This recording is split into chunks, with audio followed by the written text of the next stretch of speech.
BGMC. The biblical truth lives here.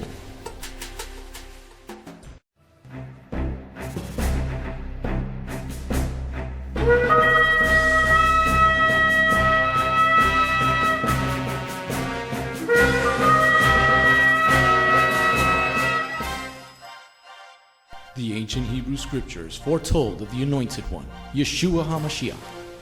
The Messiah Yeshua came to call the people back to the truth of His word and to follow that righteous path.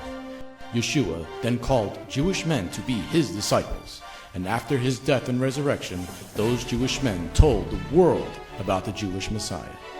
Now, after 2,000 years, Beth Goyim Messianic Congregation has that same calling of those Jewish men, telling all people, both Jew and Gentile, about the proper ancient path, teaching the Route 66 King's Highway from Genesis through to Revelation, and how you need and can get back to the proper roots of the faith and a closer walk with God.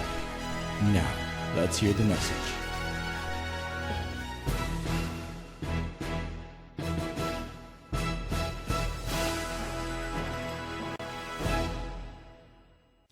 These events took place in the time of Achashverosh. The Achashverosh who ruled over 127 provinces from India to Ethiopia. It was in those days when King Achashverosh sat on his royal throne in Shushan the capital, in the 3rd year of his reign, that he gave a banquet for all his officials and courtiers. The army of Persia and Media, the nobles and the provincial officials were in attendance. He displayed the dazzling wealth of his kingdom and his great splendor for a long time, 180 days. At the end of that time, the king gave a 7-day banquet in the courtyard of the royal palace garden for all the people, both great and small, there in Shushan, the capital. There were white cotton curtains and blue hangings fastened to silver rods, with cords of fine linen and purple. The columns were marble. The couches for reclining at table were of gold and silver on a mosaic flooring of malachite, marble, mother of pearl, and onyx. Drinks were served in gold goblets, with each goblet different from the others. There was royal wine in abundance, as befits royal bounty. The drinking was not according to any fixed rule, for the king had ordered the stewards to serve each man what he wanted. Also, Vashti, the queen, gave a banquet for the women in the royal house belonging to King Achashverosh. On the 7th day, when the king was in high spirits from the wine, he ordered Mehuman, Bitzah, Harvolna, Bigta, Avagta, Zetar, and Carcas, the 7 officers who attended him. Bring Queen Vashti. That's me. That's the king. Hold on to the king. I gotta bring up his music. King's music. All right. No. Wait 1 second. All right. The king said,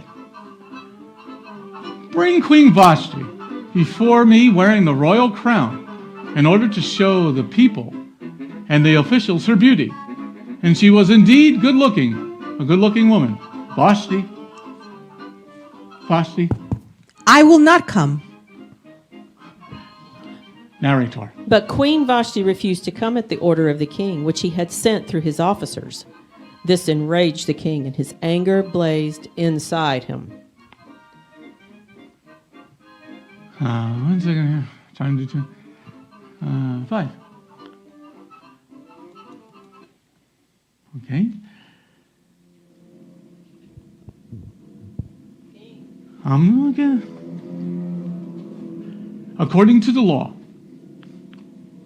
what should we do with Queen Vashti? Since she didn't obey the order of King Ahasuerus conveyed by the officers. Junior?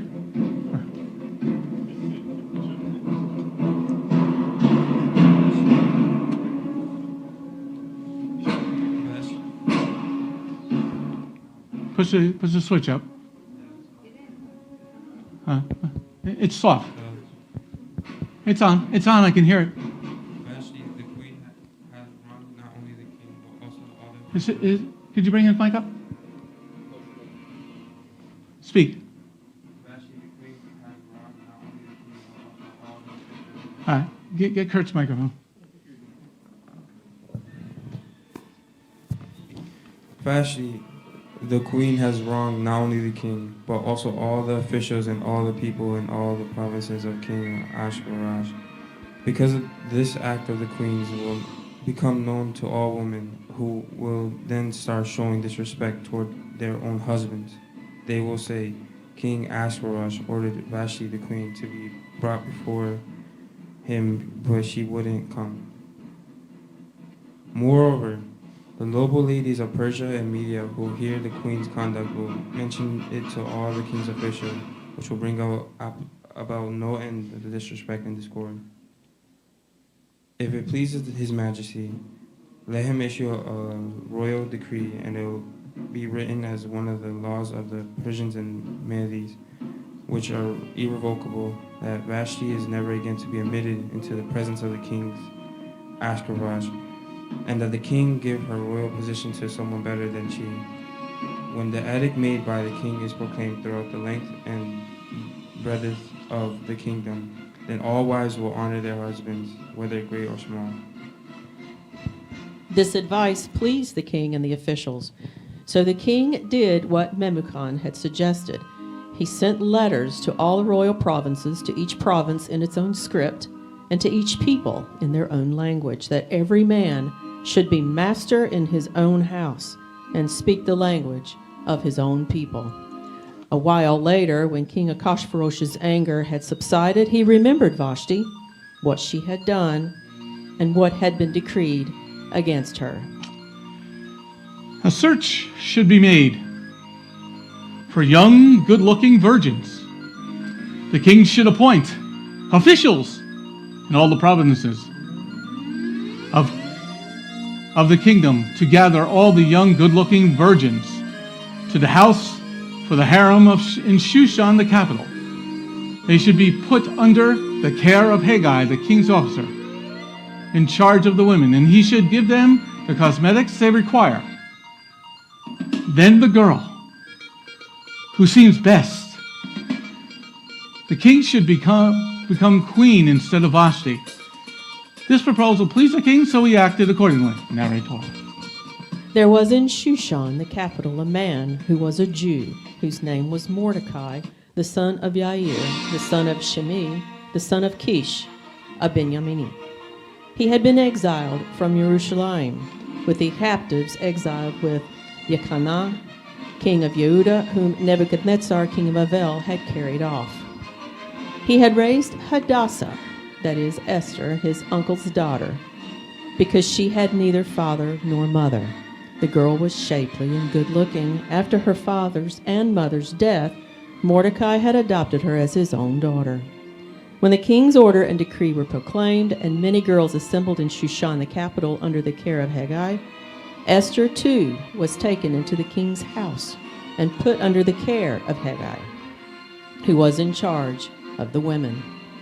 The girl pleased him and won his favor, so that he lost no time in giving her her cosmetics, her portions of special food, and 7 girls from the king's palace to attend her. He also promoted her and the girls attending her to the best place in the harem's quarters. Esther did not disclose her people or family ties, because Mordecai had instructed her not to tell anyone.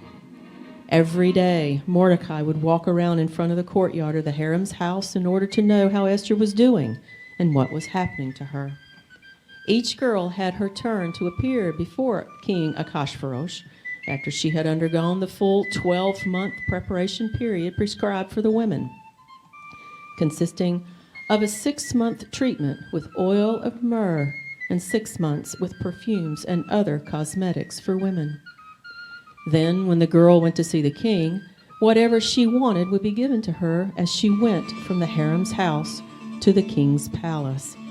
She would go in the evening, and on the following day she would return to another part of the harem's house and be under the care of Shah-Ashkenaz, the king's officer, in charge of the concubines.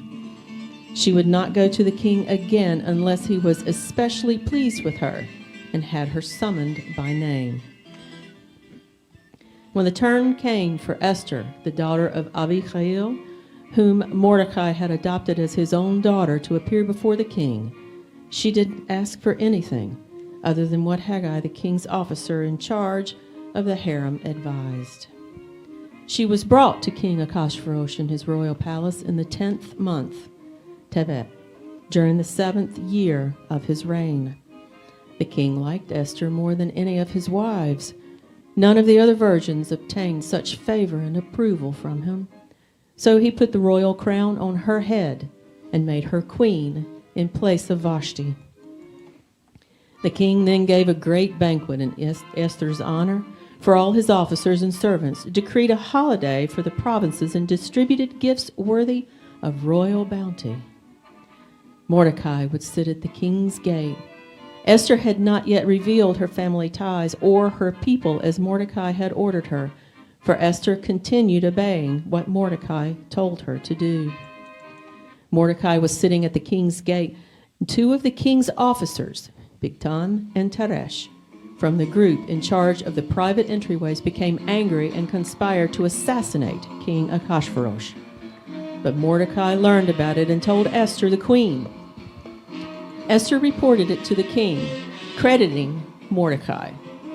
The matter was investigated, found to be true, and both were hanged on a stake. All this was recorded in the daily journal that was kept with the king. Sometime later, King Ahasuerus began to single out Haman, the son of Hammedatha, the Agagite, for advancement. And all the king's servants at the king's gate would kneel and bow down before Haman because the king had so ordered. But Mordecai would neither kneel nor bow down to him. King's servant, Junior. Why don't you obey the king's order? They told Haman, in order to find out whether Mordecai's explanation that he was a Jew would suffice to justify his behavior. Haman was furious when he saw that Mordecai was not kneeling and bowing down to him. However, on learning what people Mordecai belonged to, it seemed to him a waste to lay hands on Mordecai alone. Rather, he decided to destroy all of Mordecai's people, the Jews, throughout the whole of Ahasuerus' kingdom. In the first month, the month of Nisan, in the 12th year of Ahasuerus, they began throwing pur, that is, cast lots, before Haman every day and every month until the 12th month, which is the month of Adar. Then Haman said to Ahasuerus, Haman, this is a particular people scattered and dispersed among the peoples in all the provinces of your kingdom.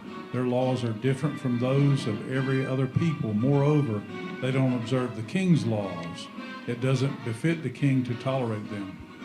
If it pleases the king, have a decree written for their destruction, and I will hand over 330 tons of silver to the officials in charge of the king's affairs and deposit in the royal treasury.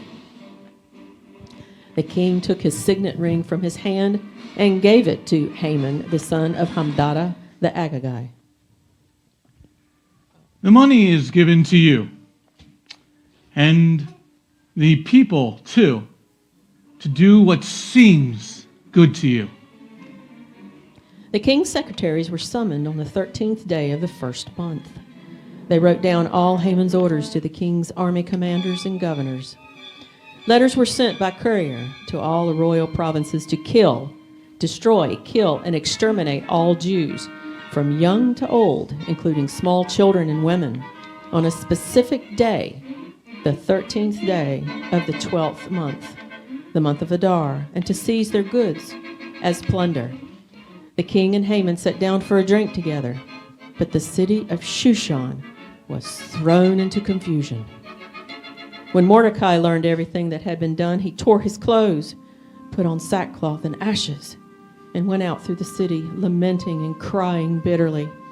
He stopped before entering the king's gate, since no one was allowed to go inside the king's gate wearing sackcloth. In every province reached by the king's order and decree, there was great mourning among the Jews.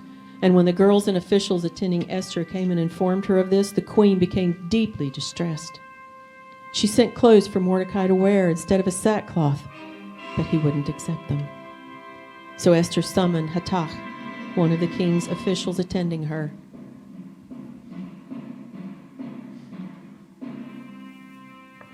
Esther, Go to Mordecai and find out what this is all about and why. Hathach went out to Mordecai in the open space in front of the king's gate. How much silver Haman had promised to put in the royal treasury for the destruction of the Jews. He also gave him a copy of the decree for the destruction issued in Shushan, so that he could show it to Esther, explain it to her, and then instruct her to approach the king, intercede with him, and implore his favor on behalf of her people. Hathach returned and told Esther what Mordecai had said. Then Esther spoke to Hathach and gave him this message from Mordecai. All the king's officials, as well as the people in the royal provinces, know that if anyone, man or woman, approaches the king in the inner court without being summoned, there is just one law. He must be put to death unless the king holds out the gold scepter for him to remain alive. And I haven't been summoned to the king for the past 30 days. Upon being told what Esther had said, Mordecai, Don't suppose that merely because you happen to be in the royal palace, you will escape any more than the other Jews. For if you fail to speak up now, relief and deliverance will come to the Jews from a different direction, but you and your father's family will perish. Who knows whether you didn't come into your royal position precisely for such a time as this?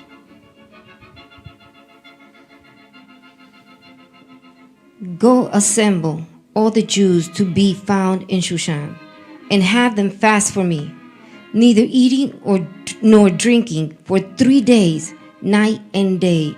Also I and the girls attending me will fast the same way. Then I will go into the king, which is against the law, and if I perish, I perish. Then Mordecai went his way and did everything Esther had ordered him to do. On the third day, Esther put on her royal robes and stood in the inner courtyard of the king's palace, opposite the king's hall. The king was sitting on his royal throne in the king's hall across from the entrance to the hall. And when the king saw Esther, the queen, standing in the courtyard, she won his favor. So the king extended the gold scepter in his hand toward Esther. Esther approached and touched the tip of the scepter. If it is all right with the king, let the king and Haman come today to the banquet I have prepared for him. It's my part. What is it you want, Queen Esther? The King Esther. Oh. Whatever you request, up to half the kingdom, it will be given to you. Now, Esther. If it is all right with the king, let the king and Haman come today to the banquet, and I have prepared for him. Bring Haman quickly, so that what Esther has asked for can be done. So the king and Haman came to the banquet Esther had prepared. At the banquet of wine. Whatever your request, you will be granted it. Whatever you want, up to half the kingdom, it will be done. My request, what I want is this. If I have won the king's favor, if it pleases the king to grant my request and do what I want, let the king and Haman come to the banquet, which I have prepared for them, and tomorrow I will do as the king has said. That day Haman went out happy and in good spirits. But when Haman saw Mordecai at the king's gate, that he neither rose nor moved for him, Haman was infuriated with Mordecai. Nevertheless, Haman restrained himself and went home, where he summoned and brought his friends, and Zeresh, his wife. I've vast wealth, many sons. The king has promoted me and given me precedence over the other officials and servants of the king. Indeed, Esther the queen let nobody into the banquet with the king that she had prepared except myself, and tomorrow too I am invited by her together with the king. Yet none of this does me any good at all, as long as I keep seeing Mordecai the Jew remaining seated at the king's gate. At this Zeresh, his wife, and all his friends said to him, Zeresh, you gotta get roses. Zeresh got her music.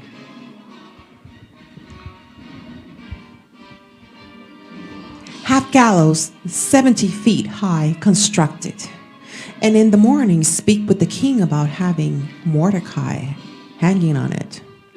Then go in and enjoy yourself with the king at the banquet.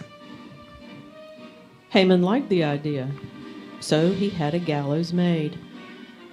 That night the king couldn't sleep, so he ordered the records of the daily journal brought, and they were read to the king. It was found written that Mordecai had told about Bigtana and Teresh, two of the king's officers from the group in charge of the private entryways, who had conspired to assassinate King Ahasuerus. What honor or distinction was conferred on Mordecai for this? Junior. Nothing was done for him. Who sat in the courtyard?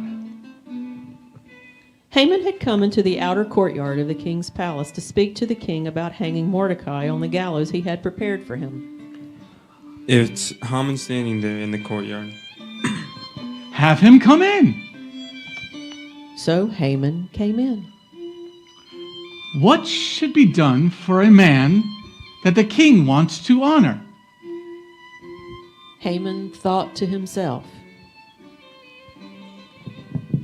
Whom would the king want to honor more than me?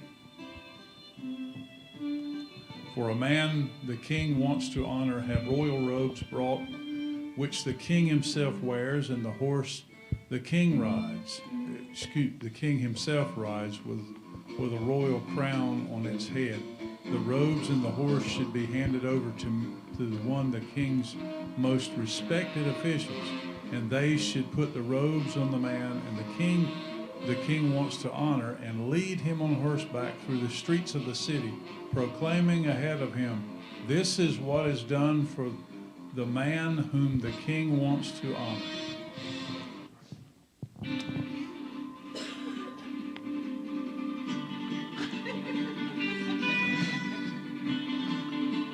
Oh, the king says it. Okay.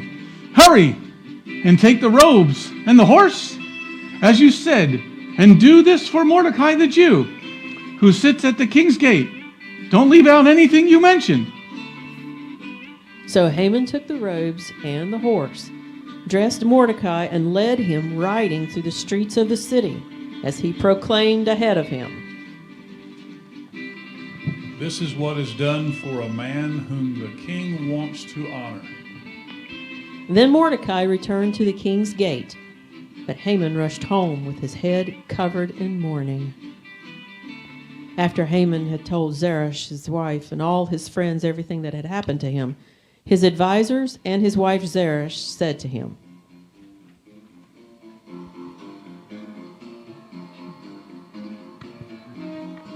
If Mordecai, before whom you have begun to fall, is a Jew, you will not get the better of him. On the contrary, your downfall before him is certain. While they were still talking with him, the king's officials came, hurrying to bring Haman to the banquet Esther had prepared. So the king and Haman went to Queen Esther's banquet. And the king again said to Esther at the wine banquet, If I won your favor, Wait. Whatever your request, Queen Esther, you'll be granted it. Whatever you want, up to half the kingdom, it will be done. if I have won your favor, king, and if it pleases the king, then what I ask be given me is my own life and the lives of my people. For we have been sold, I and my people, to be destroyed, killed, exterminated. And if we had only been sold as men and women slaves, I would have remained quiet. Since then, our trouble would have been worth the damage it would have caused the king to alter the situation. Who is she? Where is the man who dared to do such a thing? A ruthless enemy. It's this wicked Haman. Haman stood aghast, terrified before the king and the queen. In a rage, the king got up from the wine banquet and went out to the palace garden. But Haman remained, pleading with Esther the queen to spare his life, for he could see that the king had decided to do him in. Haman had just fallen on the couch where Esther was when the king returned from the palace garden to the wine banquet, and he shouted, Is he even going to rape the queen here in the palace before my very eyes? The moment these words left the king's mouth, they covered Haman's face. Harona, Junior. Look, the gallows 75 feet high that Haman made for Mordecai, who spoke only good for the king, is standing at Haman's house. Hang him on it! So they hanged Haman on the gallows he had prepared for Mordecai. Then the king's anger subsided. That same day, King Ahasuerus gave the house of Haman, the enemy of the Jews, to Esther the queen. Also Mordecai appeared before the king, for Esther had revealed his relationship to her. The king removed his signet ring, which he had taken back from Haman, and gave it to Mordecai. Then Esther put Mordecai in charge of Haman's house. Again, Esther spoke to the king. She fell at his feet and begged him with tears to put an end to the mischief Haman the Agagite had caused by the scheme he had worked out against the Jews.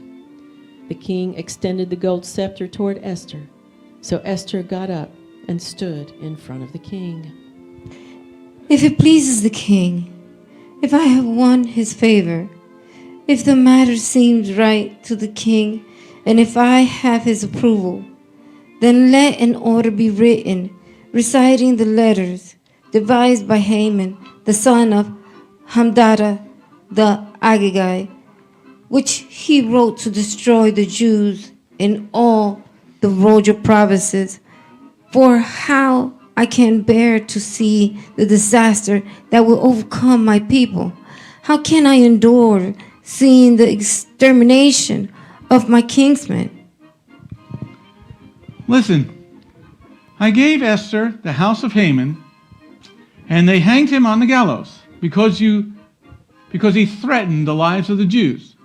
You should issue a decree in the king's name for whatever you want concerning the Jews, and seal it with the king's signet ring, because a decree written in the king's name and sealed with the king's ring cannot be rescinded.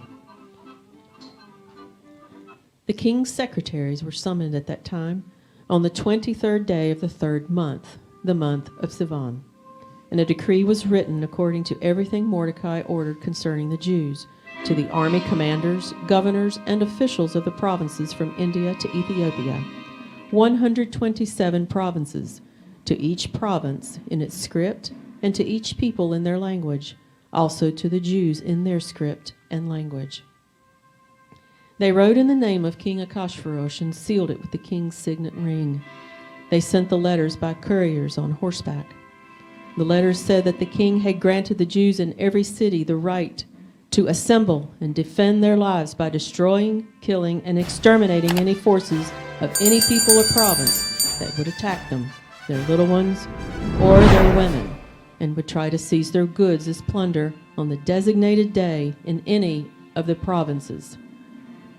King Ahasuerus, namely, the 13th day of the 12th month, the month of Adar. A copy of the edict was to be issued as a decree in every province and proclaimed to all the peoples, and the Jews were to be ready on that day to take vengeance against their enemies. The day when the enemies of the Jews hoped to overpower them. But, as it turned out, the opposite took place. The Jews overpowered those who hated them. Thus, on the 13th day of the 12th month, the month of Adar, the Jews assembled in their cities throughout all the provinces of King Ahasuerus to attack anyone who tried to do them harm. And no one was able to withstand them, because all the peoples were afraid of them. The Jews put all their enemies to the sword. There was great slaughter and destruction in Shushan the capital. The Jews slaughtered 500 men. They put to death the 10 sons of Haman, the son of Hamdata, the enemy of the Jews: Parshandada, Dalphon, Aspada, Porata, Adalia, Aridata, Parmashta, Arisai, Aridai, and Vayazada. But they did not touch the spoil. If the Jews have slaughtered 500 men in Shushan, the capital, and the 10 sons of Haman, what have they done in the rest of the royal province? Now, whatever your request, you will be granted it. Whatever more you want, it will be done.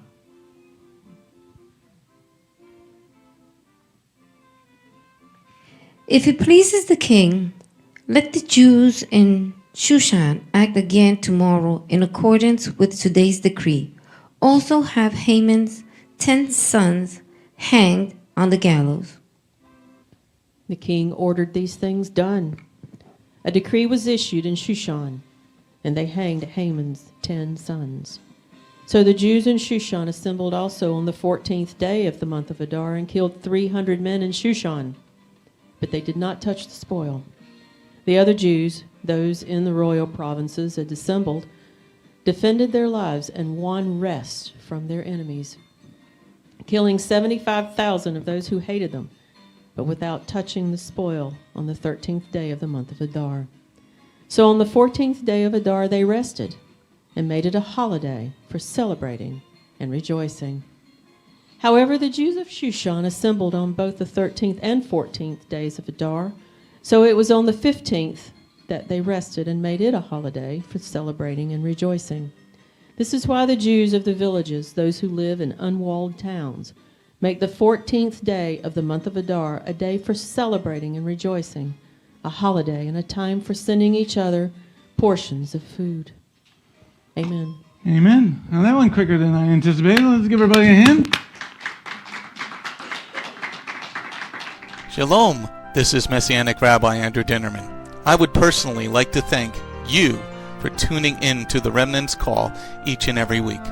You can listen to the full message on our website, Bgmctv.org.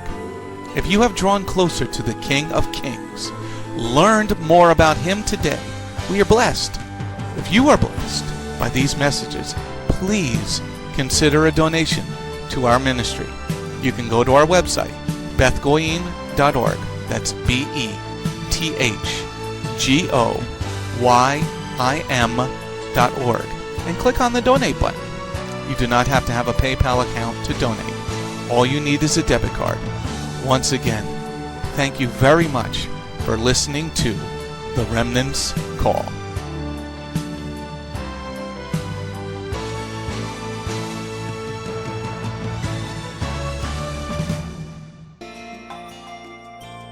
If you have not taken your first steps to be born again, just ask God's help.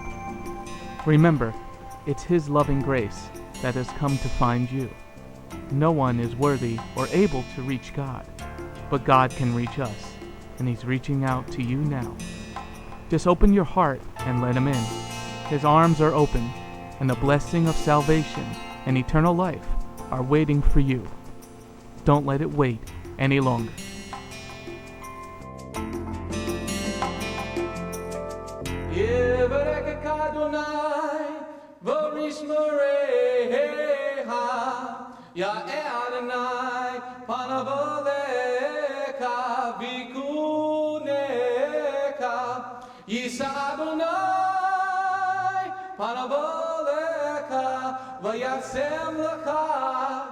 Shalom. May the Lord bless you and keep you. May the Lord lift his face to shine upon you. May the Lord be gracious unto you and give you his shalom. Shalom. My name is Messianic Rabbi Andrew Dinnerman, and I invite you to come to visit our congregation. If you are in the tri-state area, come out and visit with us on Shabbat. We are a congregation of Jews and Gentiles, living as one in the Messiah Yeshua. BGMC is a place of true worship. The focus never wanders from the Hebraic roots of our faith. Beth Goyim is rooted in the Word of God from Bereshit through to the Book of Revelation. Messiah's strong words against man-made tradition are carefully recorded in Matthew 7. That is the reason we only follow the straight-up instructions found in Scripture. Truly, the way, the truth, and the life. If you're looking for a deeper walk with Adonai, come out for our Tuesday evening Bible study called Messianic Torah Time. Come, spend a day with us on any Shabbat. We start at 11 a.m. with the sound of the ancient Hebrew shofar. Next, we offer our King praise and worship in English, Hebrew, and Spanish. After worship, we review the headlines in the previous week's news from around the globe, especially news from the Holy Land, Israel. We don't just list the news headlines as current events, but we comb through the scriptures, searching for clues to understand what they mean and then to help pinpoint prophetically our current position on Adonai's clock. After digesting all that modern information, we leave the world behind as we journey with our Adonai deep into his eternal word, not with just one or two scriptures, but usually 7 or more scriptures. The spiritual nourishment and the richness of his kingdom become accessible to the ones who share this special time and seek them out. The day does not end there. Because Shabbat is so special to him, there is always so much more that our King desires to share. So instead of separating and leaving, we stay together as a family for potluck lunch and an afternoon study of our King's Word. We close the Shabbat together with the reading of the new week's parashah. That's the Torah portion. Even after those blessings, many of us just can't get enough. So the members bring prepared homemade foods to share while we all enjoy an uplifting movie together.